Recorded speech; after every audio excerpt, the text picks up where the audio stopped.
BSSC IT-യുടെ നേതൃത്വത്തിൽ നടക്കുന്ന online ക്ലാസ്സിലേക്ക് എല്ലാവരെയും സ്വാഗതം ചെയ്യുകയാണ്. ഇത് സെക്കൻഡ് ഇയറിൻ്റെ ക്ലാസ്സാണ്. രണ്ടാമത്തെ വർഷത്തെ വിദ്യാർത്ഥികളുടെ വർക്ക്ഷോപ്പ് കാൽക്കുലേഷൻ ആൻഡ് സയൻസ് സബ്ജക്റ്റിൻ്റെ ക്ലാസ്സാണ്. ഇത് നമ്മുടെ അവസാനത്തെ ചാപ്റ്ററാണ്, estimation and costing. Estimation and costing എന്ന് പറഞ്ഞാൽ നമ്മുടെ അവസാനത്തെ ചാപ്റ്ററാണ്. ആദ്യം തന്നെ ഈ ചാപ്റ്ററിൻ്റെ ഇൻട്രൊഡക്ഷനായിട്ട് എനിക്ക് പറയാനുള്ളത്, നമ്മുടെ ട്രേഡ് തിയറി സബ്ജക്റ്റിലും എസ്റ്റിമേഷൻ ആൻഡ് കോസ്റ്റിംഗ് എന്ന് പറഞ്ഞൊരു ചാപ്റ്റർ വരുന്നുണ്ട്. അത് നിങ്ങളുടെ ട്രേഡുമായിട്ട് ബന്ധപ്പെട്ടതാണ്. അത് ഈ ബിൽഡിങ്ങിൻ്റെ എസ്റ്റിമേഷനും കാര്യങ്ങളൊക്കെയാണ് അതിൻ്റെ അകത്ത് വരുന്നത്. ഇത് ജനറലായിട്ടുള്ള ഒരു ചെറിയ ഇൻട്രൊഡക്ഷൻ മാത്രമാണ്. അതായത് നിങ്ങൾ ട്രേഡ് തിയറിയിൽ നിങ്ങൾ എസ്റ്റിമേഷൻ പഠിക്കുന്നതിൻ്റെ സിലബസിൻ്റെ 10-1 ഭാഗം മാത്രമേ ഇവിടെ ഉള്ളൂ. ഇതൊന്ന് ജസ്റ്റ് ഇൻട്രൊഡക്ഷൻ മാത്രമാണ്. എസ്റ്റിമേഷൻ്റെ നമ്മുടെ ഇതുണ്ടല്ലോ, ബിൽഡിങ്സിൻ്റെ എസ്റ്റിമേഷൻ, അതിലോട്ടൊന്നും നമ്മൾ പോകത്തില്ല. ഇത് ജസ്റ്റ് ഇൻട്രൊഡക്ഷൻ മാത്രമാണ്. ഇതിൻ്റെ അകത്ത് മെയിനായിട്ട് ഫോക്കസ് ചെയ്യുന്നതും എസ്റ്റിമേഷനേക്കാളും കോസ്റ്റിങ്ങിനാണ്. എസ്റ്റിമേഷൻ ആൻഡ് കോസ്റ്റിംഗ് എന്നാണ് ചാപ്റ്ററിൻ്റെ പേര്. സോ അതാണ് ആദ്യമേ പറയാനുള്ളത്. സോ രണ്ടും തമ്മിൽ കൺഫ്യൂസ് ചെയ്യരുത്. നിങ്ങളുടെ ട്രേഡ് തിയറി പഠിക്കുന്ന എസ്റ്റിമേഷൻ അത് കുറച്ചുകൂടെ വലുതാണ്, വളരെ ഡെപ്ത് ഉള്ളതാണ്, നല്ല വലിയ സിലബസാണ്. അത് നിങ്ങളുടെ ട്രേഡ് തിയറി, അതായത് നിങ്ങളുടെ ട്രേഡ് എന്ന് പറഞ്ഞു കഴിഞ്ഞാൽ ഡ്രാഫ്റ്റ്സ്മാൻ സിവിലാണ്. ആ ഡ്രാഫ്റ്റ്സ്മാൻ സിവിൽ ട്രേഡ് ആയിട്ട് ബന്ധപ്പെട്ട് വരുന്ന എസ്റ്റിമേഷനാണ്, അതായത് ബിൽഡിങ്ങിൻ്റെയൊക്കെ എസ്റ്റിമേഷനാണ്. അത് വലിയ ടോപ്പിക്കാണ്. ഇവിടെ നമ്മൾ പഠിക്കുന്നത് ജസ്റ്റ് ജനറലായിട്ടുള്ള കാര്യമാണ്. ഇവിടെ നമ്മൾ ബിൽഡിങ്ങിൻ്റെ കാര്യം ജസ്റ്റ് ജനറലായിട്ട് ടച്ച് ചെയ്ത് പോകും. അതുപോലെ തന്നെ ഇലക്ട്രിക്കൽ വയറിങ്ങിൻ്റെ കാര്യങ്ങൾ പോകും. അതുപോലെ തന്നെ മെഷീൻ പാർട്സിൻ്റെ കാര്യങ്ങൾ, എല്ലാം ജനറലായിട്ടുള്ള ഒരു എസ്റ്റിമേഷനാണ് ഇവിടെ ഉദ്ദേശിക്കുന്നത്. ഓക്കെ, അതിൻ്റെ ഒരു ഇൻട്രൊഡക്ഷൻ മാത്രമാണ് ഇവിടെ വരുന്നത്. ഇതിൻ്റെ അകത്ത് നിന്ന് മെയിനായിട്ട് ഈ ചാപ്റ്ററിനകത്ത് ചോദിക്കാൻ സാധിക്കുന്നത്, കണക്ക് ചിലപ്പോൾ ഒരെണ്ണം ചെറിയൊരു ക്വസ്റ്റ്യൻ ചോദിച്ചാലായി. അത് പോയിട്ട് മെയിനായിട്ട് ഇവിടെ ചോദിക്കാൻ സാധ്യത എന്ന് വെച്ച് കഴിഞ്ഞാൽ തിയററ്റിക്കലായിട്ടുള്ള ക്വസ്റ്റ്യൻസാണ്. സോ നമുക്ക് അതിനെക്കുറിച്ച് ആദ്യം ഒന്ന് ഡിസ്കസ് ചെയ്യാം. വളരെ ബുദ്ധിമുട്ടില്ലാത്തൊരു ചാപ്റ്ററാണിത്. ഓക്കെ, വളരെ കുറഞ്ഞ സമയം കൊണ്ട് തന്നെ നമുക്കിത് കംപ്ലീറ്റ് ചെയ്യാൻ പറ്റും എന്നാണ് എൻ്റെ ഒരു വിശ്വാസം. നമുക്ക് ആദ്യത്തെ ടോപ്പിക്കിലോട്ട് പോകാം.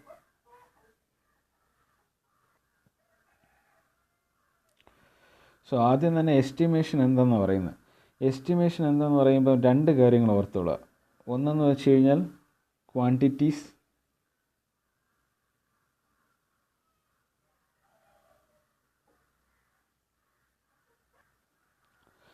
രണ്ടാമത്തതെന്ന് വെച്ച് കഴിഞ്ഞാൽ എക്സ്പെൻഡിച്ചർ. എസ്റ്റിമേഷനുമായിട്ട് ബന്ധപ്പെട്ട് വരുന്ന 2 ടേംസാണ്. ഒന്ന് ക്വാണ്ടിറ്റീസ്, ഞാൻ 2 അണ്ടർലൈൻ ചെയ്തിട്ടുണ്ട്. ഒന്ന് ക്വാണ്ടിറ്റീസ് ആണ്, 2 എക്സ്പെൻഡിച്ചർ. ഇത് രണ്ടുമാണ് എസ്റ്റിമേഷൻ എന്ന് പറയുന്ന ടേമുമായിട്ട് ബന്ധപ്പെട്ടിരുന്ന ഒരു എസ്റ്റിമേഷൻ എന്ന് പറഞ്ഞാൽ പ്രോസസ്സാണ്.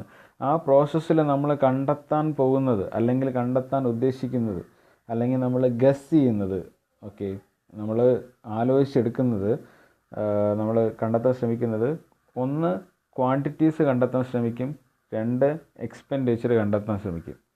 ക്വാണ്ടിറ്റീസ് എന്ന് വെച്ച് കഴിഞ്ഞാൽ അത് depends upon the situation. Quantities depend ചെയ്യും സിറ്റുവേഷൻ അനുസരിച്ച്. ഇപ്പോഴ് നിങ്ങൾ ഒരു വീട് വയ്ക്കാനാണ് ഉദ്ദേശിക്കുന്നതെങ്കിൽ അവിടെ നമ്മൾ കണ്ടുപിടിക്കേണ്ട മെയിൻ ക്വാണ്ടിറ്റി എന്ന് പറഞ്ഞു കഴിഞ്ഞാൽ നമ്പർ ഓഫ് ബ്രിക്സ് ആയിരിക്കും. ഓക്കെ, വീടിൻ്റെ എത്ര ചുടുകല്ല് അല്ലെങ്കിൽ എന്തെങ്കിലും കല്ല് വേണം വീട് കെട്ടി ഉണ്ടാക്കാൻ വേണ്ടിയിട്ട്, അതാണ് അവിടെ ഉദ്ദേശിക്കുന്നത്. ഇനി വയറിങ്ങിൻ്റെ കേസിൽ ക്വാണ്ടിറ്റി എന്ന് പറയുമ്പോൾ ഉദ്ദേശിക്കുന്നത് നമ്മൾ ഉപയോഗിക്കുന്ന ഇലക്ട്രിക് വയറിങ്ങിന് ഉപയോഗിക്കുന്ന വയറിൻ്റെ നീളവും അതുപോലെ തന്നെ അതിൻ്റെ കനവും എത്രയാണെന്ന് തീരുമാനിക്കുന്നതായിരിക്കും അവിടുത്തെ ക്വാണ്ടിറ്റി എന്ന് പറയുന്നത്. അതുപോലെ തന്നെ ഒരു മെഷീൻ പാർട്സ് ഉണ്ടാക്കുകയാണെന്ന് വിചാരിക്കുക, എന്തെങ്കിലും ഒരു മെഷീൻ്റെ ഒരു ഭാഗം ഉണ്ടാക്കിയെടുക്കുകയാണെന്ന് വിചാരിക്കുക. അവിടെ എന്ന് വെച്ച് കഴിഞ്ഞാൽ ക്വാണ്ടിറ്റി ആയിട്ട് നമ്മൾ ഉപയോഗിക്കാൻ പോകുന്നതെന്ന് വെച്ച് കഴിഞ്ഞാൽ ആ മെഷീൻ പാർട്ടിൻ്റെ മാസ്, ആ മെഷീൻ പാർട്ട് എത്രയാണോ അതിൻ്റെ മാസ്, അതിൻ്റെ ഭാരമായിരിക്കും അവിടെ നമ്മൾ ക്വാണ്ടിറ്റി ആയിട്ട് എന്ത് ചെയ്യുന്നത്, കണക്കാക്കുന്നത്. അതുപോലെ തന്നെ എക്സ്പെൻഡിച്ചർ എന്ന് പറഞ്ഞു കഴിഞ്ഞാൽ ചിലവാണ്. ക്വാണ്ടിറ്റി അറിയാമെങ്കിൽ ചിലവ് കണ്ടുപിടിക്കാൻ എളുപ്പമാണ്. അത് നമ്മൾ കുറച്ച് കഴിയുമ്പോൾ ഡിസ്കസ് ചെയ്യും. സോ എസ്റ്റിമേഷൻ എന്ന് പറഞ്ഞു കഴിഞ്ഞാൽ നമ്മൾ ആദ്യം മനസ്സിൽ വരേണ്ട രണ്ട് കാര്യങ്ങളാണ്. എസ്റ്റിമേഷൻ എന്ന് പറയുന്നൊരു പ്രോസസ്സാണ്. ആ പ്രോസസ്സിലൂടെ നമ്മൾ എന്ത് ചെയ്യുമെന്ന് ചോദിച്ചു കഴിഞ്ഞാൽ ക്വാണ്ടിറ്റി, ആവശ്യമായിട്ടുള്ള ക്വാണ്ടിറ്റി കണ്ടെത്തും, അതുപോലെ തന്നെ ആവശ്യമായിട്ടുള്ള ചിലവ് കണ്ടെത്തും. സോ ഇതെന്താണ് ഉദ്ദേശിക്കുന്നതെന്ന് നമുക്ക് ഡീറ്റെയിൽ ആയിട്ട് പറഞ്ഞു പോകാം. എസ്റ്റിമേഷൻ, ഞാനിവിടെ അതിൻ്റെ ഡെഫിനിഷൻ വായിക്കാം. Estimation is the method of calculating the various quantities and expenditure to be incurred on a particular job or process. For example, നിങ്ങളൊരു കസേര ഉണ്ടാക്കുകയാണെന്ന് വിചാരിക്കുക. നിങ്ങൾ തടിയിൽ, വുഡിൽ ഒരു കസേര ഉണ്ടാക്കുകയാണെന്ന് വിചാരിക്കുക. നിങ്ങളുടെ വീട്ടിലെ ആവശ്യത്തിന് വേണ്ടി ഒരു കസേര ഉണ്ടാക്കുകയാണെന്ന് വിചാരിക്കുക. ഈ കസേര ഉണ്ടാക്കുമ്പോൾ അതിൻ്റെ അകത്ത് 2 കാര്യങ്ങളുണ്ട്. ഒന്നെന്ന് വെച്ച് കഴിഞ്ഞാൽ ഈ കസേര ഉണ്ടാക്കാൻ കുറേ മെറ്റീരിയൽ വേണമല്ലോ നമുക്ക്. കുറേ സാധനങ്ങൾ വേണം. എസ്പെഷ്യലി ഇപ്പോൾ കസേരയുടെ കാര്യം പറയുകയാണെങ്കിൽ, വുഡിനുണ്ടാക്കുന്ന കസേരയാണെങ്കിൽ ഒന്ന് അതിന് വുഡ് വേണം, നല്ലൊരു വുഡ് വേണം, തടി വേണം, അതുപോലെ തന്നെ നെയിൽ വേണം, ആണികളൊക്കെ വേണം. അതുപോലെ തന്നെ മൂന്നാമത്തെ കാര്യം എന്ന് വെച്ച് കഴിഞ്ഞാൽ, ഇനി അത് പെയിൻറ്റ് ചെയ്യാൻ ഉദ്ദേശിക്കുന്നുണ്ടെങ്കിൽ അതിനാവശ്യമായിട്ടുള്ള പെയിൻറ്റ് പോലുള്ള കാര്യങ്ങളും വേണം. സോ ഇത് മൂന്നുമാണ് അവിടെ വരുന്നത്, മെയിനായിട്ട് വരുന്നത്. പിന്നെയും എന്തെങ്കിലുമൊക്കെ ഇപ്പം ചില ആൾക്കാർ കുഷ്യൻസൊക്കെ ഉപയോഗിക്കും. ഇത് എന്താണ്, നമ്മുടെ കസേര വുഡിലുണ്ടാക്കിയിട്ട് അതിൻ്റെ പുറത്ത് കുഷ്യൻ ഇരിക്കുമ്പോൾ സോഫ്റ്റായിട്ടിരിക്കാൻ വേണ്ടിയിട്ട് കുഷ്യൻസ് പോലുള്ള കാര്യങ്ങൾ ഉപയോഗിക്കും. അത് എത്രത്തോളം നമ്മൾ ചിലവ് ഇടാൻ ആഗ്രഹിക്കുന്നു അല്ലെങ്കിൽ എത്രത്തോളം കംഫർട്ടാണ് നമുക്ക് വേണ്ടത് ആ കസേര ഉപയോഗിക്കുമ്പോൾ, അതിനനുസരിച്ചിരിക്കും.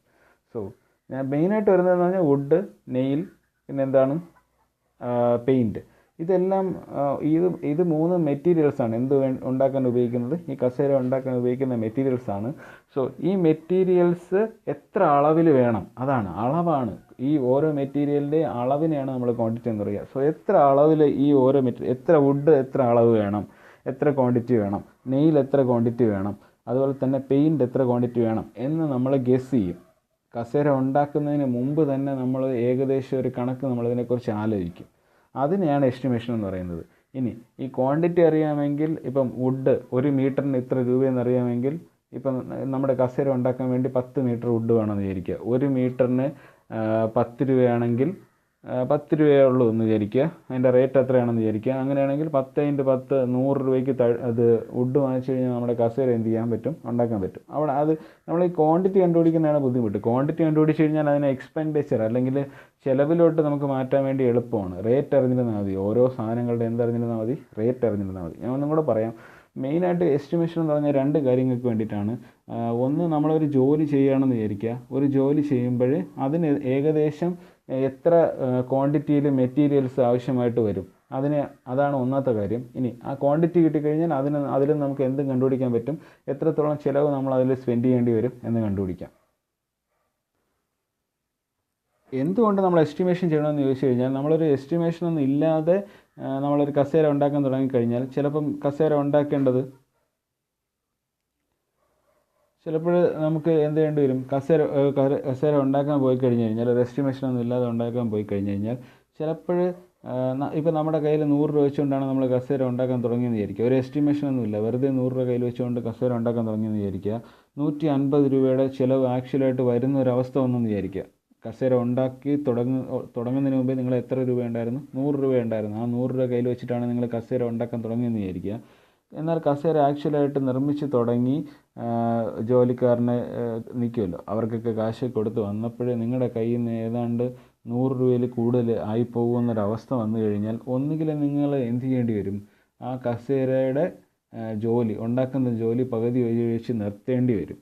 അല്ല എങ്കിൽ അതിനെ ചിലപ്പോൾ നിങ്ങൾ തന്നെ എന്ത് ചെയ്യേണ്ടി വരും, വളരെ മോശമായിട്ടുള്ള രീതിയിൽ നിങ്ങൾ വിചാരിച്ച തലത്തിലോട്ട് എത്തിക്കാൻ പറ്റാതെ വളരെ മോശമായിട്ടുള്ള ഒരു ലോ ക്വാളിറ്റിയിൽ ആ കസേര ഉണ്ടാക്കി നിർത്തേണ്ടി വരും. സോ ഇങ്ങനെ എസ്റ്റിമേഷൻ ചെയ്തില്ലെങ്കിൽ ഇങ്ങനെയുള്ള പ്രശ്നങ്ങളൊക്കെ ഉണ്ടാവാം. എസ്റ്റിമേഷൻ എന്താണെന്ന് ഞാൻ പറഞ്ഞു. ഒരു എന്തെങ്കിലും, ഇപ്പം ഷെയറോ ഒരു ബിൽഡിംഗ് ആയിരുന്നാലോ ഒരു ഇലക്ട്രിക് വരുന്നായിരുന്നാലോ അതെല്ലാം നിർമ്മിക്കാൻ വേണ്ടിയിട്ട് എത്രത്തോളം മെറ്റീരിയൽ നമുക്ക് വേണ്ടി വരും, എത്രത്തോളം ക്വാണ്ടിറ്റി അളവ്, എത്രത്തോളം അളവിൽ മെറ്റീരിയൽസ് വേണ്ടി വരും എന്ന് കണ്ടെത്തുന്നതിനും ആ മെറ്റീരിയൽസിന് ഏതാണ്ട് എത്രത്തോളം ചിലവ് വരും എന്നുള്ള ഒരു കാൽക്കുലേറ്റഡ് ആയിട്ടുള്ള ഗസ്സാണ്. വെറുതെയുള്ള വൈൽഡ് ഗസ് അല്ല, ചുമ്മാ ഒന്ന് ആലോചിച്ചിട്ട് പറയണമില്ല. നമ്മൾ കാൽക്കുലേഷൻസിലൂടെ കണ്ടെത്തുന്ന, സയൻറ്റിഫിക്കായിട്ട് ഏകദേശം കണ്ടെത്തും. പക്ഷേ എപ്പോഴും എസ്റ്റിമേഷൻ കറക്റ്റ് ആയിരിക്കണമെന്നൊന്നും ഇല്ല. സോ എങ്ങനെയാണ് അടുത്ത് പറയുന്നതെന്ന് വെച്ചാൽ, requirements to prepare estimate. Estimate prepare ചെയ്യാൻ വേണ്ടിയിട്ട് എന്തൊക്കെ റിക്വയർമെൻറ്റ്സ് ആണ് വേണ്ടത്. സോ എസ്റ്റിമേറ്റ് കണ്ടെത്തണമെങ്കിൽ നിങ്ങൾക്ക് വ്യക്തമായിട്ടൊരു പ്ലാൻ വേണം. വ്യക്തമായിട്ടൊരു പ്ലാൻ വേണമെങ്കിൽ ആദ്യം നിങ്ങൾക്ക് വേണ്ടതെന്ന് വെച്ച് കഴിഞ്ഞാൽ, നിങ്ങളുടെ കയ്യിലൊരു വ്യക്തമായിട്ടുള്ള ഒരു ഡ്രോയിങ് ഉണ്ടായിരിക്കണം. നിങ്ങളുടെ കയ്യിൽ ഉറപ്പായിട്ടും വ്യക്തമായിട്ട് എന്തുണ്ടാവണം, ഒരു ഡ്രോയിങ് ഉണ്ടായിരിക്കണം. അടുത്തെന്ന് വെച്ച് കഴിഞ്ഞാൽ, രണ്ടാമത്തേന്ന് വെച്ച് കഴിഞ്ഞാൽ detailed specifications about workmanship and properties of materials. So അത് ഞാൻ പറയാൻ കാരണം എന്ന് വെച്ച് കഴിഞ്ഞാൽ, നിങ്ങളുടെ കയ്യിലൊരു വ്യക്തമായിട്ടുള്ള ഡ്രോയിങ് ഉണ്ടായിരിക്കണം. ആ ഡ്രോയിങ്ങിൻ്റെ അകത്ത് നിങ്ങൾ ഇതിൻ്റെ ഇപ്പോൾ കസേരയാണെങ്കിൽ അതിൻ്റെ ഉയരം എത്രയായിരിക്കും, അതിൻ്റെ വീതി എത്രയായിരിക്കും, അതിൻ്റെ കാലുകളുടെ സൈസൊക്കെ എത്രയായിരിക്കും, ഇതെല്ലാം നിങ്ങൾക്ക് ആ ഡ്രോയിങ്ങിൻ്റെ അകത്ത് എന്ത് ചെയ്യാൻ പറ്റും, രേഖപ്പെടുത്തി വയ്ക്കാൻ പറ്റും. ഈ ഡ്രോയിങ് ആദ്യം ഈ സാധനം സത്യം പറഞ്ഞു കഴിഞ്ഞാൽ ഡ്രോയിങ് എന്ന് പറഞ്ഞു കഴിഞ്ഞാൽ എന്താണെന്ന് ചോദിച്ചു കഴിഞ്ഞാൽ, ഒരു കസേര നിങ്ങൾ പ്രാക്ടിക്കലായിട്ട് ഉണ്ടാക്കി വെക്കുന്നതിന് മുമ്പേ നിങ്ങൾ ആ കസേരയെ മനസ്സിൽ കണ്ടിട്ട് അതിനെ പേപ്പറിലോട്ട് വരയ്ക്കുന്നതിനാണ് എന്ത് പറയുന്നത്, പേപ്പറിൽ ആ കസേര ഉണ്ടാക്കിയെടുക്കുന്നതിനാണ് എന്ത് പറയുന്നത്, ഡ്രോയിങ് എന്ന് പറയുന്നത്. ആ ഡ്രോയിങ് ഉണ്ടെങ്കിൽ നിങ്ങൾക്ക് കറക്റ്റായിട്ടൊരു എക്സാക്റ്റായിട്ട് എത്ര തടി വേണം എന്നുള്ള കാര്യമൊക്കെ എന്ത് ചെയ്യാൻ പറ്റും, ഒരു കറക്റ്റായിട്ടൊരു എസ്റ്റിമേഷനിൽ എത്താൻ പറ്റും. അതുകൊണ്ട് ഡ്രോയിങ് വരച്ച് വയ്ക്കാതെയൊക്കെ എസ്റ്റിമേഷൻ ചെയ്യാൻ പോയി കഴിഞ്ഞാൽ ചിലപ്പോഴും നിങ്ങൾക്ക് തെറ്റ് പറ്റാനുള്ള സാധ്യത വളരെ കൂടുതലാണ്. സോ ഡ്രോയിങ് ഉണ്ടെങ്കിൽ അത് വളരെ ഫണ്ടമെൻ്റലായിട്ടുള്ള കാര്യമാണ്. ഡ്രോയിങ് ഉണ്ടെങ്കിൽ നമ്മുടെ എസ്റ്റിമേഷൻ വളരെ ആക്യുറേറ്റ് ആയിരിക്കും. അതാണ് ഞാനിവിടെ ഉദ്ദേശിക്കുന്നത്. സോ എപ്പോഴും ഒരു സാധനം നമ്മൾ എസ്റ്റിമേഷൻ ചെയ്യാൻ പോകുമ്പോൾ അതിന് ആദ്യം പ്രിലിമിനറായിട്ട് ഉണ്ടായിരിക്കേണ്ടത്, അത് ഉണ്ടാക്കുന്നതിന് മുമ്പേ അതിനെ പേപ്പറിൽ നമ്മൾ വരച്ച് വയ്ക്കണം. അതൊരു സിമ്പിളായിട്ടുള്ള കാര്യമാണ്. എന്നാൽ മാത്രമേ നമുക്കൊരു ഐഡിയ ഉണ്ടാവുള്ളൂ എത്രത്തോളം ക്വാണ്ടിറ്റീസാണ് വേണ്ടതെന്നുള്ളത്. ഇനി രണ്ടാമത്തേന്ന് വെച്ച് കഴിഞ്ഞാൽ specifications about workmanship and properties of material. ഇപ്പോൾ ഡ്രോയിങ്ങിൻ്റെ ഇമ്പോർട്ടൻസ് എന്ന് പറഞ്ഞു കഴിഞ്ഞാൽ, അല്ല എങ്കിൽ നമുക്ക് ഇപ്പം ഇതിൻ്റെ ഒരു ഡ്രോയിങ് കറക്റ്റായിട്ടുണ്ടെങ്കിൽ നമുക്ക് എത്രത്തോളം എക്സാക്റ്റായിട്ട് എത്ര സൈസിലാണ് നമ്മളിത് വരണമെന്നുള്ളത് കൊണ്ട് നമുക്ക് തടിയുടെ നീളവും വീതിയും എല്ലാം കറക്റ്റായിട്ട് അറിയാൻ പറ്റും. അതാണ് ഉദ്ദേശിക്കുന്നത് അവിടെ.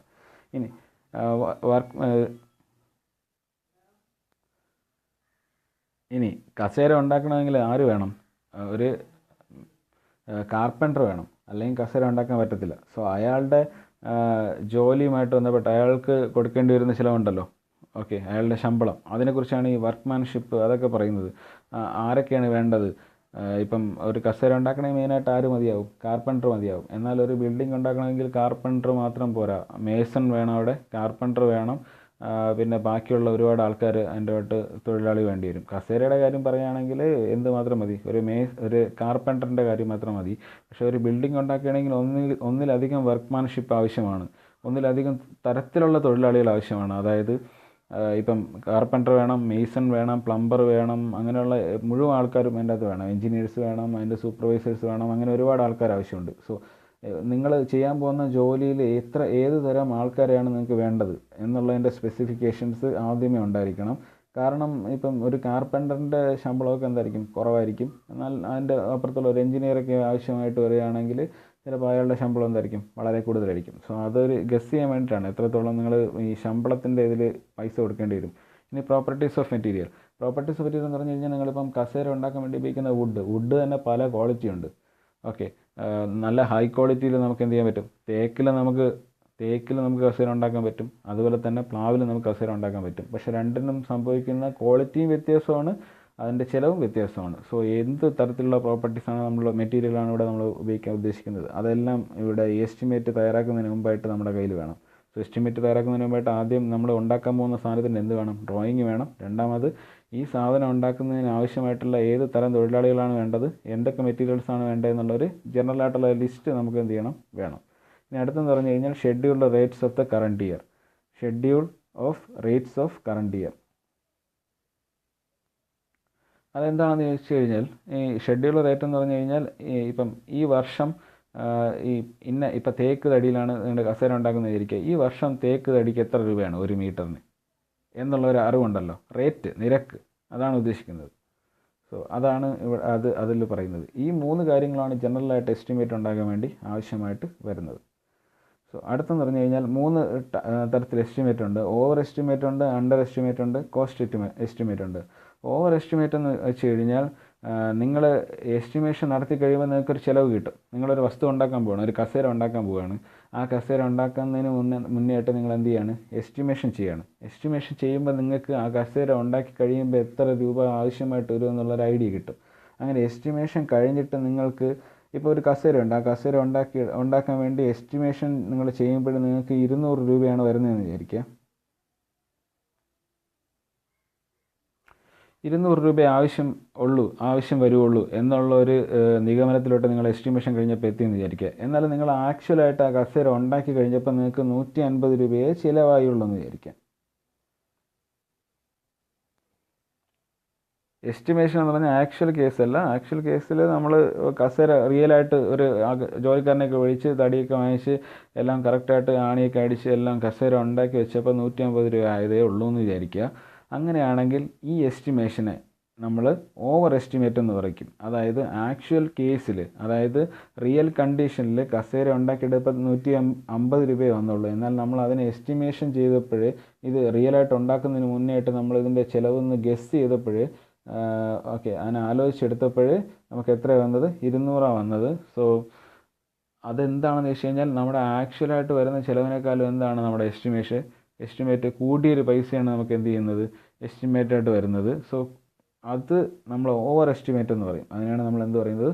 ഓവർ എസ്റ്റിമേറ്റ് ചെയ്തു എന്ന് പറയും. So an estimate that turns out to be incorrect. ഇത് ഇൻകറക്റ്റ് ആണ്. എങ്ങനെ ഇൻകറക്റ്റ് ആണെന്ന് ചോദിച്ചു കഴിഞ്ഞാൽ നമ്മുടെ ആവശ്യമായിട്ടുള്ള കറക്റ്റ് ചിലവിനേക്കാളും കൂടിയ ചിലവ് വരും. Incorrect will be an over estimate if the estimate exceeded the actual result. Actual റിസൾട്ടിനേക്കാളും ആക്ച്വൽ പൈസയെക്കാളും റിയൽ കണ്ടീഷനിൽ കസേര ഉണ്ടാക്കിയെടുക്കുന്നതിനേക്കാളും കൂടുതൽ പൈസ എസ്റ്റിമേറ്റായിട്ട് നമ്മൾ എന്ത് ചെയ്യും? തെറ്റായിട്ട് കാൽക്കുലേറ്റ് ചെയ്യും. അതിനെയാണ് നമ്മൾ എന്ത് പറയുന്നത്? ഓവർ എസ്റ്റിമേറ്റ് എന്ന് പറയുന്നത്. ഞാൻ ഓൾറെഡി പറഞ്ഞു, നമ്മളിതെല്ലാം എസ്റ്റിമേഷൻ എന്ന് പറഞ്ഞു കഴിഞ്ഞാൽ റിയൽ കേസല്ല. നമ്മൾ എന്ത് ചെയ്യുന്നതാണ്? ഡ്രോയിങ്സും ബാക്കി കാര്യങ്ങളും വെച്ചിട്ട് നമ്മളൊരു നിഗമനത്തിലോട്ട് എത്തുന്നതിനാണ് എന്ത് പറയുന്നത്? ഓവർ എസ്റ്റിമേറ്റ് എന്ന് പറയുന്നത്. അത് തെറ്റിപ്പോകാൻ വളരെ സാധ്യത കൂടുതലാണ്. സോ അങ്ങനെ തെറ്റിപ്പോകുന്ന കേസുകളിൽ ആക്ച്വൽ കേസിനേക്കാളും കൂടിയൊരു പൈസ ചിലവാണ് നിങ്ങൾ എസ്റ്റിമേഷൻ കഴിഞ്ഞപ്പോൾ പ്രതീക്ഷിച്ചിരുന്നതെങ്കിൽ അത്തരത്തിലുള്ള എസ്റ്റിമേറ്റിനെയാണ് എന്ത് പറയുന്നത്? ഓവർ എസ്റ്റിമേറ്റ് എന്ന് പറയുന്നത്. ഇനി അണ്ടർ എസ്റ്റിമേറ്റ് എന്ന് പറഞ്ഞു കഴിഞ്ഞാൽ നിങ്ങൾക്ക് തന്നെ മനസ്സിലാവും, ആക്ച്വലായിട്ട് കസേര ഉണ്ടാക്കുന്നതിനേക്കാളും, അപ്പോൾ ഫോർ എക്സാമ്പിൾ ഇവിടെ 150 രൂപയാണല്ലോ ആക്ച്വലായിട്ട് കസേര ഉണ്ടാക്കിയപ്പോൾ വന്നത്. സോ അണ്ടർ എസ്റ്റിമേറ്റ് എന്ന് പറഞ്ഞു കഴിഞ്ഞാൽ നിങ്ങൾ എസ്റ്റിമേഷൻ കഴിഞ്ഞപ്പോൾ 100 രൂപയെ ചിലവ് വരാൻ സാധ്യതയുള്ളൂ എന്ന് എസ്റ്റിമേറ്റ് ചെയ്തെന്ന് വിചാരിക്കുക. 100 രൂപയെ ചിലവ് വരാൻ സാധ്യതയുള്ളൂ എന്ന് എസ്റ്റിമേറ്റ് ചെയ്തെന്ന് വിചാരിക്കുക. പക്ഷേ എന്ത് വന്നു? 150 രൂപ ചിലവ് വന്നു. അതിനെ അണ്ടർ എസ്റ്റിമേറ്റ് എന്ന് പറയും. ആ എസ്റ്റിമേഷൻ ഇൻകറക്റ്റ് ആണ്. പക്ഷേ നേരത്തേത് ഓവർ എസ്റ്റിമേറ്റ് എന്ന് പറഞ്ഞു കഴിഞ്ഞാൽ ആക്ച്വൽ വന്ന ചിലവ്, യഥാർത്ഥത്തിൽ വന്ന ചിലവിനേക്കാളും കൂടുതലായിരുന്നു എസ്റ്റിമേഷൻ ചെയ്തപ്പോൾ നമുക്ക് കിട്ടിയ പൈസയുടെ എമൗണ്ട്, അല്ലെങ്കിൽ ഓക്കെ ചിലവ്. എസ്റ്റിമേഷൻ ചെയ്തപ്പോൾ കിട്ടിയ ചിലവെന്ന് പറഞ്ഞു കഴിഞ്ഞാൽ റിയലായിട്ട് ആ കസേര ഉണ്ടാക്കിയപ്പോഴേ ഉണ്ടായ ചിലവിനേക്കാളും കൂടുതലാണ്. അതാണ് ഓവർ എസ്റ്റിമേറ്റ് എന്ന് പറയുന്നത്. എന്നാൽ നമ്മൾ എസ്റ്റിമേഷൻ ചെയ്യുമ്പോൾ കിട്ടുന്ന ചിലവ് ഉണ്ടാകാനിടയിൽ, കസേര ഉണ്ടാക്കുമ്പോൾ നമുക്ക് സംഭവിക്കാൻ പോകുന്ന ചിലവ് നമ്മൾ എസ്റ്റിമേറ്റ് ചെയ്തപ്പോൾ നമുക്ക് കിട്ടിയത് 100 രൂപയാണെങ്കിൽ അവിടെ അണ്ടർ എസ്റ്റിമേറ്റ് ആണ്. കാരണം നമ്മൾ ആക്ച്വൽ ഉണ്ടാവാൻ പോകുന്ന ചിലവിനേക്കാളും ഒരു കുറഞ്ഞ പൈസയാണ്, അല്ലെങ്കിൽ ഒരു കുറഞ്ഞ ചിലവാണ് നമ്മൾ അവിടെ എന്ത് ചെയ്യുന്നത്? എസ്റ്റിമേറ്റ് ചെയ്യുന്നത്. ഇത് നമുക്ക് വളരെയധികം, ഓവർ എസ്റ്റിമേറ്റ് പിന്നെയും നമുക്ക് വലിയ കുഴപ്പമൊന്നും ഉണ്ടാക്കില്ല. പക്ഷേ അണ്ടർ എസ്റ്റിമേറ്റ് ആണെങ്കിൽ കുറച്ചുകൂടെ ഡേഞ്ചറാണ്. കാരണം നമ്മുടെ കയ്യിൽ ആവശ്യത്തിനുള്ള കാശ് ഉണ്ടാവില്ല. ഇപ്പം 100 രൂപയെ എസ്റ്റിമേഷൻ ചെയ്ത് കഴിയുമ്പോൾ 100 രൂപയെ ചിലവ് വരുള്ളൂ ഉണ്ടെങ്കിൽ ഒരാളിപ്പോൾ എന്ത് മാത്രമേ ചെയ്യത്തുള്ളൂ? 100 രൂപ മാത്രമേ കയ്യിൽ കരുതി വെച്ചിരിക്കുകയുള്ളൂ. സോ 150 രൂപ ചിലവ് വന്നു കഴിഞ്ഞാൽ അയാൾ ബുദ്ധിമുട്ടാവാൻ സാധ്യത ഉണ്ട്. സോ അതാണ് അണ്ടർ എസ്റ്റിമേറ്റ്. അതിൻ്റെ ഡെഫിനേഷൻ ഞാൻ വായിക്കാം. An estimate turns to be incorrect. ഇത് ഇൻകറക്റ്റ് ആണ്. ഓവർ എസ്റ്റിമേറ്റ് ഇൻകറക്റ്റ് ആണ്. Will be underestimate if the estimate fell short of the actual value. Actual സംഭവിക്കാൻ പോകുന്ന ചിലവിനേക്കാളും കുറഞ്ഞൊരു എസ്റ്റിമേഷൻ ആയിരിക്കും ഈ ഒരു അവസ്ഥയിൽ നിങ്ങൾക്ക് എന്ത് ചെയ്യുന്നത്? കിട്ടുന്നത്. സോ ഇനി കോസ്റ്റ് എസ്റ്റിമേറ്റ് എന്ന് പറഞ്ഞു കഴിഞ്ഞാൽ വേറെ ഒന്നുമില്ല. കോസ്റ്റ് എസ്റ്റിമേറ്റിനകത്ത് cost estimate contains approximate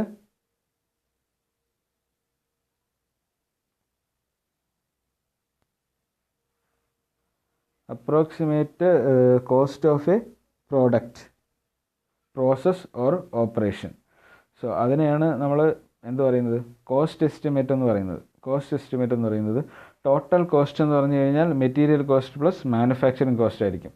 so അതെന്താണ് ഉദ്ദേശിക്കണമെന്ന് ഞാൻ പറഞ്ഞുതരാം. ടോട്ടൽ കോസ്റ്റ് എന്ന് പറഞ്ഞാൽ എന്തായിരിക്കും? Estimate cost plus manufacturing cost ആയിരിക്കും. Material cost plus manufacturing cost ആയിരിക്കും. ഇവിടെ ശ്രദ്ധിക്കേണ്ടത്, ഒന്ന്, നിങ്ങൾ കസേര ഉണ്ടാക്കുന്ന ഇത് തന്നെ എടുക്കുക.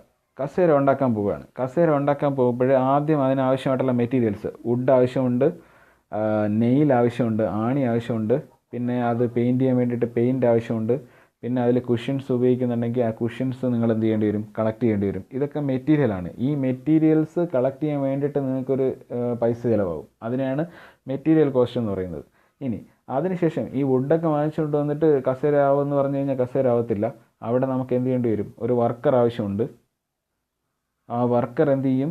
അയാളുടെ പണി സാധനങ്ങൾ ഉപയോഗിച്ചിട്ട് നിങ്ങൾ വാങ്ങിച്ചുകൊണ്ടുവന്ന ഈ മെറ്റീരിയലിനെ വേണ്ട വിധത്തിൽ ഷേപ്പ് ചെയ്ത് ജോയിൻ ചെയ്ത് ആണി തറച്ച് വയ്ക്കേണ്ടത് ആണി തറച്ച് നിങ്ങൾക്കൊരു കസേര ആക്കി തരും. ആ ഒരു ഇതിനെയാണ് മാനുഫാക്ചറിങ് എന്ന് പറയുന്നത്, ഉൽപ്പാദനം എന്ന് പറയുന്നത്, മാനുഫാക്ചറിങ്. ഓക്കെ, സോ ആ സമയത്ത് കുറേ കോസ്റ്റ് ഉണ്ടാകും, അതിനെയാണ് മാനുഫാക്ചറിങ് കോസ്റ്റ് എന്ന് പറയുന്നത്. അതായത് ഇപ്പം ഈ ജോലിക്കാരന് കൊടുക്കേണ്ട കാശുണ്ട്, പിന്നെ അതുപോലെ തന്നെ ഇപ്പം ഈ ജോലിക്കാരൻ ഇപ്പം ഈ തടി കഷ്ണമൊക്കെ പോളിഷ് ചെയ്യാൻ വേണ്ടിയിട്ട് എന്ത് ഉപയോഗിക്കും? മെഷീൻസ് ഉപയോഗിക്കും. അപ്പോൾ നിങ്ങൾക്ക് കറണ്ട് ചിലപ്പോൾ ചിലവാകും. അതുപോലെ തന്നെ അതിന് വേണ്ടിയിട്ട് ബാക്കി അഡീഷണൽ കാര്യങ്ങൾ, ഒരുപാട് കാര്യങ്ങൾ എന്ത് ചെയ്യും? ചിലവാകാൻ സാധ്യതയുണ്ട്. ആ ഒരു ചിലവെല്ലാം കൂടെ ചേർത്തിട്ടാണ് മാനുഫാക്ചറിങ് കോസ്റ്റ് എന്ന് പറയുന്നത്. ഈ സാധനം നമ്മൾ ഇപ്പോൾ ഉണ്ടാക്കാൻ പോകുന്ന കസേര ബിൽഡ് ചെയ്യേണ്ട ആവശ്യമായിട്ടുള്ള മെറ്റീരിയലിൻ്റെ മാത്രം കോസ്റ്റിനെയാണ് മെറ്റീരിയൽ കോസ്റ്റ് എന്ന് പറയുന്നത്. ഈ മെറ്റീരിയൽ കോസ്റ്റ് കഴിഞ്ഞിട്ട് അതിൻ്റെ കൂടെ മാനുഫാക്ചറിങ് കോസ്റ്റും കൂടെ, അതായത് ഈ മെറ്റീരിയൽസിനെ നമ്മൾ എന്ത് ചെയ്യേണ്ടതുണ്ട്? ഒരു വർക്ക്മാൻ്റെ ഒരു വർക്കറിൻ്റെ സഹായത്തോടെ നമ്മൾ ഒരു കസേരയാക്കി മാറ്റേണ്ടതുണ്ട്. ആ സമയത്ത് ഉണ്ടാകുന്ന കോസ്റ്റിനെയാണ് മാനുഫാക്ചറിങ് കോസ്റ്റ് എന്ന് പറയുന്നത്. സോ മെറ്റീരിയൽ കോസ്റ്റിനെയും മാനുഫാക്ചറിങ് കോസ്റ്റിനെയും കൂടെ കൂട്ടിയാൽ മാത്രമേ നമുക്ക് ടോട്ടൽ കോസ്റ്റ് എന്ത് ചെയ്യത്തുള്ളൂ? കിട്ടത്തുള്ളൂ. സോ അടുത്ത് വരുന്നത് എന്താണെന്ന് വെച്ച് കഴിഞ്ഞാൽ ഹാൻഡ് ബുക്കാണ്. ഹാൻഡ് ബുക്ക് ഇത് നമ്മുടെ ഈ നിമിയുടെ പരീക്ഷ നിങ്ങൾ എഴുതുമ്പോൾ എപ്പോഴും കാണുന്ന ഒരു ക്വസ്റ്റ്യനാണ്. നിങ്ങളിത് ഇത്രയും ഒന്ന് കറക്റ്റായിട്ട് കാണാതെ അങ്ങ് പഠിച്ചു വയ്ക്കുക. ഇത് അതുപോലെയാണ് ഇവർ ചോദിച്ചിരിക്കുന്നത്. ഞാനിപ്പോൾ ഈ അണ്ടർലൈൻ ചെയ്ത ഭാഗം അത്രയും ഒന്ന് കാണാതെ പഠിക്കുക. ഈ ഹാൻഡ് ബുക്ക് എല്ലായിടത്തും ഇങ്ങനെ ചോദിച്ചിട്ടുണ്ട്. Hand book is A type of reference book or the other collection of instruction. Hand book എന്ന് പറഞ്ഞാൽ എന്താണ്? ഒരു റെഫറൻസ് ബുക്കാണ്, or other collection of instructions. So എന്താണ് ഉദ്ദേശിക്കണമെന്ന് പറഞ്ഞുതരാം. ഇപ്പം നിങ്ങൾ ഡ്രാഫ്റ്റ്സ്മാൻ സിവിൽ പഠിക്കുകയാണ്. നിങ്ങളുടെ റെഫറൻസ് ബുക്ക് എന്ന് പറഞ്ഞാൽ എന്താണ്? നിങ്ങളുടെ റെഫറൻസ് ബുക്ക് എന്ന് പറഞ്ഞു കഴിഞ്ഞാൽ നിങ്ങളുടെ ടെക്സ്റ്റ് ബുക്കാണ്. നിങ്ങളുടെ റെഫറൻസ് ബുക്ക് എന്ന് പറഞ്ഞാൽ എന്താണ്? നിങ്ങളുടെ ടെക്സ്റ്റ് ബുക്കാണ്. അതാണ് നിങ്ങളുടെ ഹാൻഡ് ബുക്കായിട്ട് നിങ്ങൾ ഉപയോഗിക്കുന്നത്. നിങ്ങളുടെ കോഴ്സ് പൂർത്തിയാകുന്നവരെ നിങ്ങളുടെ ഹാൻഡ് ബുക്ക് എന്ന് പറഞ്ഞാൽ എന്താണ്? നിങ്ങളുടെ ടെക്സ്റ്റ് ബുക്കാണ്. ഈ ടെക്സ്റ്റ് ബുക്കാണ് നിങ്ങളുടെ റെഫറൻസ് ബുക്ക്. ഹാൻഡ് ബുക്ക് എന്ന് പറഞ്ഞാൽ റെഫറൻസ് ബുക്ക് തന്നെയാണ്. സോ ഒന്നും കൂടെ ഞാൻ പറയാം. നിങ്ങൾ ഡ്രാഫ്റ്റ്സ്മാൻ സിവിൽ കോഴ്സ് പഠിക്കുകയാണ്. നിങ്ങളുടെ ഹാൻഡ് ബുക്ക് എന്താണെന്ന് ചോദിച്ചു കഴിഞ്ഞാൽ, അല്ലെങ്കിൽ നിങ്ങളുടെ റെഫറൻസ് ബുക്ക് എന്താണെന്ന് ചോദിച്ചു കഴിഞ്ഞാൽ നിങ്ങളുടെ ടെക്സ്റ്റ് ബുക്കാണ്. നിങ്ങളുടെ ടെക്സ്റ്റ് ബുക്കിൻ്റെ അകത്ത് നിങ്ങളുടെ കോഴ്സിൽ നിങ്ങൾ അറിഞ്ഞിരിക്കേണ്ട എല്ലാ വിവരങ്ങളും ഉണ്ടാവും. ഞാൻ ഈ പറയുന്നത് ഹാൻഡ് ബുക്കിൻ്റെ അകത്ത് എന്തൊക്കെ ഉണ്ടാകും എന്നുള്ളതിൻ്റെ കാര്യമാണ് പറയുന്നത്. ഞാൻ ടെക്സ്റ്റ് ബുക്കിൻ്റെ എക്സാമ്പിൾ വെച്ചിട്ടാണ് പറയുന്നത്. റിയൽ കണ്ടീഷനിൽ അത് തന്നെ ആയിരിക്കും സംഭവിക്കുക. സോ എന്ത് സംഭവിക്കുകയെന്ന് ചോദിച്ചു കഴിഞ്ഞാൽ, ഒന്ന്, നിങ്ങളുടെ ടെക്സ്റ്റ് ബുക്കിൻ്റെ അകത്ത് നിങ്ങളുടെ കോഴ്സുമായിട്ട് ബന്ധപ്പെട്ട് നിങ്ങൾ സിലബസുമായിട്ട് ബന്ധപ്പെട്ട് വരുന്ന മുഴുവൻ ഇൻഫർമേഷൻസും ഉണ്ടാകും. രണ്ട്, എങ്ങനെയാണ് ഈ ഇൻഫർമേഷൻസിനെ പഠിക്കേണ്ടത് എന്നുള്ള ഇൻസ്ട്രക്ഷൻസും ഇതിൻ്റെ അകത്തുണ്ടാവും. സോ ഇത് തന്നെയാണ് ഹാൻഡ് ബുക്കിൻ്റെ പ്രത്യേകത. ഹാൻഡ് ബുക്ക് എന്ന് പറഞ്ഞു കഴിഞ്ഞാൽ ഒരു ജോലിക്കാരൻ്റെ കയ്യിൽ ഒരു ഹാൻഡ് ബുക്ക് ഉണ്ടെന്ന് വിചാരിക്കുക. ആ ഹാൻഡ് ബുക്കിൻ്റെ അകത്ത് ആ ജോലിക്കാരനെ സംബന്ധിച്ചിടത്ത് എന്തൊക്കെ കാണുമെന്ന് ചോദിച്ചു കഴിഞ്ഞാൽ, ഇപ്പോൾ അയാളൊരു ജോലി ചെയ്തുകൊണ്ടിരിക്കുകയാണ്. ഇപ്പോൾ ഒരു ടി വി നന്നാക്കുന്ന ആളുടെ ഒരു ഹാൻഡ് ബുക്ക് ഉണ്ടെന്ന് വിചാരിക്കുക. ആ ഹാൻഡ് ബുക്കിൻ്റെ അകത്ത് എന്ത് ഉണ്ടായിരിക്കും എന്ന് ചോദിച്ചു കഴിഞ്ഞാൽ, ഈ ടി വി നന്നായിക്കൊണ്ടിരിക്കുന്ന ഇടയ്ക്ക് ഇയാൾക്ക് എന്തെങ്കിലും ഒരു സംശയം വന്നു കഴിഞ്ഞാൽ പെട്ടെന്ന് നോക്കിക്കഴിഞ്ഞാൽ നമുക്ക് ഈ ഹാൻഡ് ബുക്കിൻ്റെ അകത്ത് ആ സംശയം പരിഹരിക്കാനുള്ള ഇൻഫർമേഷൻ ഉണ്ടായിരിക്കും. അതൊന്ന്. രണ്ട്, ചില കാര്യങ്ങൾ ഇന്ന രീതിയിൽ ചെയ്യാവുമെന്നുണ്ടാവും. ഇപ്പം സോൾഡറിങ് ചെയ്യുകയാണ്, ഇയാൾ വയറുകളൊക്കെ കൂട്ടിച്ചേർത്ത് വയ്ക്കുകയാണ്. ആ സമയത്ത് ഇന്ന കാര്യങ്ങൾ ശ്രദ്ധിക്കണമെന്ന് കാര്യങ്ങളുണ്ടാവും, അല്ലെങ്കിൽ ഇന്ന പ്രശ്നങ്ങളുണ്ടാവും.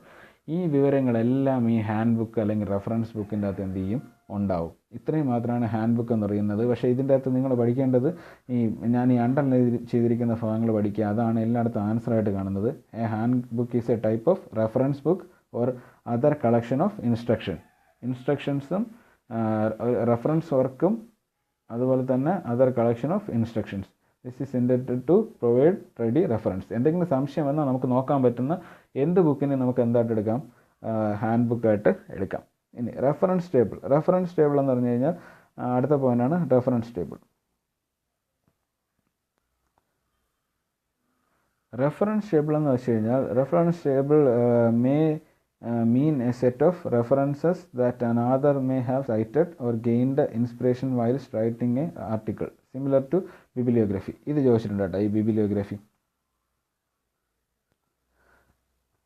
റെഫറൻസ് ബുക്ക് എന്ന് പറഞ്ഞാൽ എന്താണെന്ന് ചോദിച്ചു കഴിഞ്ഞാൽ, റെഫറൻസ് ടേബിൾ എന്ന് പറഞ്ഞു കഴിഞ്ഞാൽ ബിബിലിയോഗ്രഫിക്ക് എന്താണ്? സിമിലറാണ്. അതായത് നിങ്ങൾ ചെയ്യേണ്ട ഇത്രയേ ഉള്ളൂ. നിങ്ങൾ ഗൂഗിളിൽ പോയിട്ട് വിക്കിപീഡിയ, നിങ്ങൾ എന്തെങ്കിലും സച്ചിൻ ടെണ്ടുൽക്കർ എന്ന് സെർച്ച് ചെയ്യുക. സച്ചിൻ ടെണ്ടുൽക്കർ എന്ന് സെർച്ച് ചെയ്യുമ്പോൾ ആദ്യം വരുന്ന വിക്കിപീഡിയയുടെ പേജ് ആയിരിക്കും. വിക്കിപീഡിയ അറിയാമല്ലോ എല്ലാവർക്കും, ഇൻ്റർനെറ്റ് സെർച്ച് ചെയ്യുന്ന എല്ലാവർക്കും വിക്കിപീഡിയ അറിയായിരിക്കും. അല്ലെങ്കിൽ നിങ്ങളുടെ മൊബൈലിൽ പോയിട്ട് ഇൻ്റർനെറ്റിൽ സച്ചിൻ ടെണ്ടുൽക്കർ എന്ന് സെർച്ച് ചെയ്യുക. അപ്പോൾ ആദ്യം വരുന്നത് സച്ചിൻ ടെണ്ടുൽക്കറിനെ കുറിച്ചുള്ള വരുന്നത് വിക്കിപീഡിയയിലുള്ള ഇൻഫർമേഷൻ ആയിരിക്കും. ഈ വിക്കിപീഡിയയുടെ ഏറ്റവും താഴോട്ട് സ്ക്രോൾ ചെയ്ത് പോയി കഴിഞ്ഞാൽ നിങ്ങൾക്കൊരു ലിസ്റ്റ് കാണാൻ പറ്റും. അതിൻ്റെ അകത്ത് വിക്കിപീഡിയയിലുള്ള ആൾക്കാർ പറഞ്ഞിരിക്കും ഇന്ന ഇന്ന സോഴ്സുകളിൽ നിന്നാണ് അല്ലെങ്കിൽ ഇന്ന ഇന്ന റെഫറൻസിൽ നിന്നാണ് നമ്മൾ ഈ സച്ചിൻ ടെണ്ടുൽക്കറെ കുറിച്ചുള്ള വിവരങ്ങൾ നിങ്ങൾക്ക് തരുന്നത് എന്ന് നിങ്ങൾ വിക്കിപീഡിയ ഓപ്പൺ ചെയ്ത് കഴിഞ്ഞാൽ ആദ്യം നിങ്ങൾ സച്ചിൻ ടെണ്ടുൽക്കറിനെ കുറിച്ച് നിങ്ങൾ വിചാരിക്കുന്ന വിവരങ്ങളെല്ലാം അവിടെ ഉണ്ടാവും. അതിൻ്റെ ഏറ്റവും താഴെയായിട്ട് ഒരു റെഫറൻസ് ടേബിൾ ഉണ്ടാവും. ആ റെഫറൻസ് ടേബിളിൻ്റെ അകത്ത് സച്ചിൻ ടെണ്ടുൽക്കറിനെ കുറിച്ച് നിങ്ങൾക്ക് വിക്കിപീഡിയ തന്ന ഈ വിവരങ്ങൾ എവിടെ നിന്നൊക്കെയാണ് എടുത്തിട്ടുള്ളത്. ഇപ്പോൾ ഫോർ എക്സാമ്പിൾ അദ്ദേഹത്തിൻ്റെ ആത്മകഥയിൽ നിന്നാണ് എടുത്തിട്ടുള്ളത് എങ്കിൽ ആദ്യം എഴുതും ഇത് സച്ചിൻ്റെ ആത്മകഥയിൽ നിന്നാണ് എടുത്തിട്ടുള്ളത്. അതുപോലെ തന്നെ വേറെ ഇപ്പം ബാക്കിയുള്ള ആൾക്കാർ സച്ചിനെക്കുറിച്ച് എഴുതുന്ന ആർട്ടിക്കിൾസും അല്ലെങ്കിൽ പത്രവാർത്തകളൊക്കെ ഉണ്ടാവുമല്ലോ, അതെല്ലാം ലിസ്റ്റ് ചെയ്തേക്കും. എന്തൊക്കെ കാര്യങ്ങളിൽ നിന്നാണ് നിങ്ങൾക്ക് വിക്കിപീഡിയ ഈ ഒരു എന്ത് തന്നത്, ആർട്ടിക്കിൾ തന്നത്, അല്ലെങ്കിൽ ഈ ഒരു സച്ചിനെക്കുറിച്ചുള്ള വിവരങ്ങൾ വിക്കിപീഡിയ നിങ്ങൾക്ക് തരുന്നത് എവിടെ നിന്നൊക്കെ വിക്കിപീഡിയ ഇൻഫർമേഷൻസ് കളക്ട് ചെയ്തിട്ടാണെന്ന് അവസാനം ഒരു റെഫറൻസ് ടേബിളായിട്ട് കൊടുത്തിരിക്കും. അതിനെയാണ് റെഫറൻസ് ടേബിൾ എന്ന് പറയുന്നത്. ഈ ബിബിലിയോഗ്രാഫി എന്ന് പറഞ്ഞു കഴിഞ്ഞാൽ ഒരു ലിസ്റ്റാണ്. ആ ലിസ്റ്റിൻ്റെ അകത്ത് കുറേ പുസ്തകങ്ങളുണ്ടാവും. ഇപ്പം അതിനെയാണ് എന്ത് പറയുന്നത്, ബിബിലിയോഗ്രാഫി എന്ന് പറയുന്നത്. വേറെ ഒന്നുമില്ല, ഒരു വ്യക്തിയെക്കുറിച്ച് നമ്മൾ കുറേ ടെക്സ്റ്റ് ബുക്കിൽ നിന്ന് പഠിച്ചു കഴിഞ്ഞാൽ ആ ടെക്സ്റ്റ് ബുക്കിൻ്റെയൊക്കെ നമ്മൾ ഇപ്പോൾ ഒരാളിനെ കുറിച്ച് പഠിക്കുകയാണ്, സച്ചിൻ ടെണ്ടുൽക്കറിനെ കുറിച്ച് പഠിക്കുകയാണ്, അയാളെക്കുറിച്ച് പഠിക്കാൻ വേണ്ടി നമ്മൾ കുറേ ടെക്സ്റ്റ് ബുക്കുകൾ എന്ത് ചെയ്തിട്ടുണ്ടാവും, ഉപയോഗിച്ചിട്ടുണ്ടാവും. ആ ടെക്സ്റ്റ് ബുക്കിൻ്റെയൊക്കെ കളക്ഷനാണ് നമ്മൾ എന്ത് പറയുന്നത്, ബിബിലിയോഗ്രഫി എന്ന് പറയുന്നത്. സോ അതാണ് റെഫറൻസ് ടേബിൾ കൊണ്ട് ഉദ്ദേശിക്കുന്നത്. ഇനി സംഭവിക്കുന്നതെന്ന് വെച്ച് കഴിഞ്ഞാൽ ഇനി നമുക്ക് അടുത്ത ക്ലാസ്സിൽ നോക്കാം. ഇനി ഒരു ക്ലാസ്സും കൂടെ നമുക്ക് അതിൻ്റെ അകത്ത് ആവശ്യം വരുള്ളൂ.